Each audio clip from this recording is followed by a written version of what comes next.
Welcome to Pro Tips. Please like, share and subscribe. मैंने हिंडाल्को पे एक सेल रिकमेंडेशन दिया था और मैं उस पर ज्यादा कन्विंस्ड हूँ कि यहाँ पर ट्रेंड काफी बेरिश है।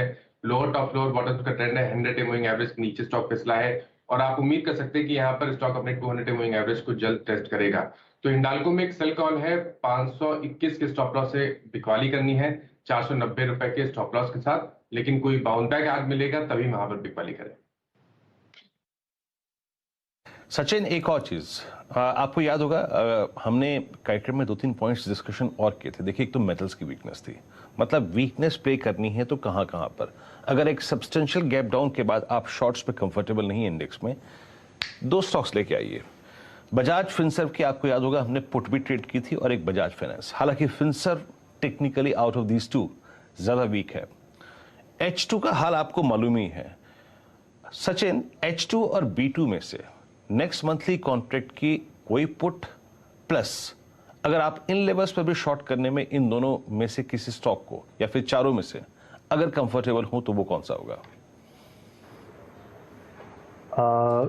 थोड़ा सा ट्रिकी क्वेश्चन है, बट डेफिनेटली मुझे लग रहा है कि यहाँ पर HDFC ट्विंस का जिस तरीके से परफॉर्मेंस रहा था, काफ़ी बड़ी वीकनेस यहाँ पर ऑलरेडी अनलॉक हुई थी। एंड मुझे लग रहा है कहीं जाकर दोनों स्टॉक्स को देखे प्राइस पैटर्न के लिहाज से, रिवर्सल्स के लिहाज से, तो दोनों HDFC स्टॉक्स में एक काफ़ी इंपॉर्टेंट सपोर्ट जोन पे हरामी फॉर्मेशन है एंड एक होमिंग पिजन फॉर्मेशन है। तो ये दोनों काफ़ी अच्छे संकेत होते हैं एक बॉटम फॉर्मेशन के। तो मुझे लग रहा है यहाँ पर तो डेफिनेटली फ्रेश शॉर्ट्स करने की या फ्रेश शॉर्ट्स कैरी फॉरवर्ड करने की तो मैं सलाह नहीं दूंगा। And Bajaj Finserv and Bajaj finance में से अगर मुझे चूज करना है तो डेफिनेटली मुझे लगता है कि बजाज फिनसर्व का जो वीकनेस है वो थोड़ी सी ज़्यादा प्रोमिनेंट है, वन शेड मुझे लग रहा है और डार्कर है। तो लिटरली अगर इसको हम थोड़ा सा और डाइसेक्ट करें तो 15,500 का जो एक इम्पॉर्टेंट सपोर्ट था, जहाँ पर एक रिवर्सल बनने की उम्मीद थी, वो उम्मीद फाइनल सेशन में निकल गई है। मुझे लग रहा है जिस तरीके से एक काफ़ी स्ट्रॉन्ग क्लोजिंग हुई है अपने 200 डे एक्सपोनेंशियल मूविंग एवरेज के नीचे, तो मुझे लग रहा है यहाँ पर थोड़े से शॉर्ट्स ज़रूर कैरी फॉरवर्ड किए जा सकते हैं। तो लगभग 800 से 1000 पॉइंट की डाउन साइड यहाँ पर अभी भी नजर आ रही है।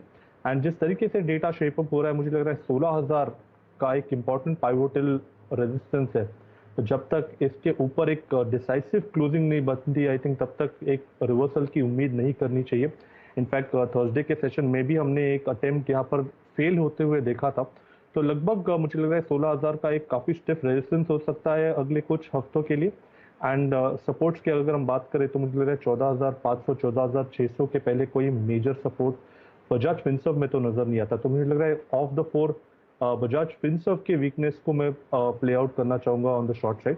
एंड HDFC ट्विंस को मुझे लग रहा है इग्नोर करना चाहिए। मुझे लग रहा है काफ़ी बड़ी वीकनेस यहाँ पर ऑलरेडी हो चुकी है एंड दोनों में कहीं जाकर रिवर्सल के पहले संकेत आए हैं। ठीक है, तो ये हो गए कुछ इंपॉर्टेंट स्टॉक्स पे व्यूज। लौटेंगे कई और स्टॉक्स है जो मार्क करने की जरूरत है, फ्राइडे के टॉप मूवर्स एंड शेकर्स, उन पे आगे बातचीत। लेकिन अब जरा stocks in news, result season, इन सब पे फोकस कर लिया जाए। हर्षदा आपको स्टूडियोज में रेडी नजर आएंगी और सबसे इंपॉर्टेंट, हम सैटरडे को इंतजार कर रहे थे ICICI बैंक के जो शाम को नंबर्स आने थे। नंबर से पहले स्टॉक वीक था। खैर, स्टॉक क्या वीक था, पूरा बाजार वीक था। दिन के लोज पे जाके ICICI बैंक बंद हुआ और इससे पहले ICICI बैंक की जो सब्सिडरीज आर्म्स थे, ICICI लोम्बार्ड हो, ICICI प्रू हो, ICICI सिक्योरिटीज हो, ICICI प्रू के तो फिर भी नंबर्स ठीक थे, सिक्योरिटीज और लोम्बार्ड के खराब नंबर्स थे। तो कंसोलिडेटेड नंबर्स का डर भी सता रहा होगा बाजार को, लेकिन हर्षदा नंबर तो अच्छे रहे, बहुत ही अच्छे रहे। इनफैक्ट आप कह सकते हो, और कई सारे लोग ये भी कह रहे हैं कि टर्न अराउंड दिखाया है बैंक ने और बहुत ही स्ट्रॉन्ग परफॉर्मेंस देखने को मिला है। प्रॉफिटेबिलिटी